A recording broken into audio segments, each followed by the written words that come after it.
మెసేజ్లో చెప్పినట్టు 12కి వచ్చిన ఆ ఫోన్ కాల్ నా మైండ్లో నుండి పోవట్లేదు.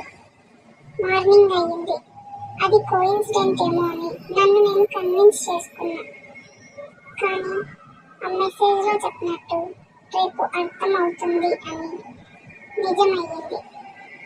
Next day afternoon exact 3:30 PM నా ఫోన్ మళ్ళీ రింగ్ అయింది. Same number, unknown number. ఈసారి భయం నా కాల్ లిఫ్ట్ చేశా. మీ పక్కింటి ఆంటీ ఈరోజు బయటకు వెళ్తుంది, కానీ రాత్రి వాళ్ళ ఇంటికి రిటర్న్ రాదు.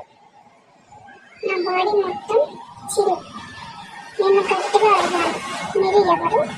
మీకు ఇవన్నీ ఎలా తెలుసు? Opposite side complete silence. తర్వాత ఒక లైన్ మాత్రమే, మీ కళ్ళు ఓపెన్ చేసుకోండి, అన్నీ కనిపిస్తాయి.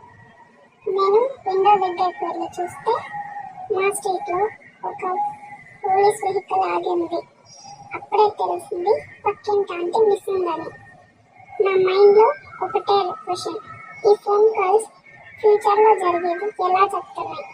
అప్పుడు నా ఫోన్లో ఒక ఫైనల్ మెసేజ్ వచ్చింది, నెక్స్ట్ కాల్ మీ గురించే. ఈసారి భయం కన్నా ఒక డౌట్ స్టార్ట్ అయింది. ఈ వాయిస్ నన్ను కాపాడుతుందా లేక నన్ను టార్గెట్ చేస్తుందా?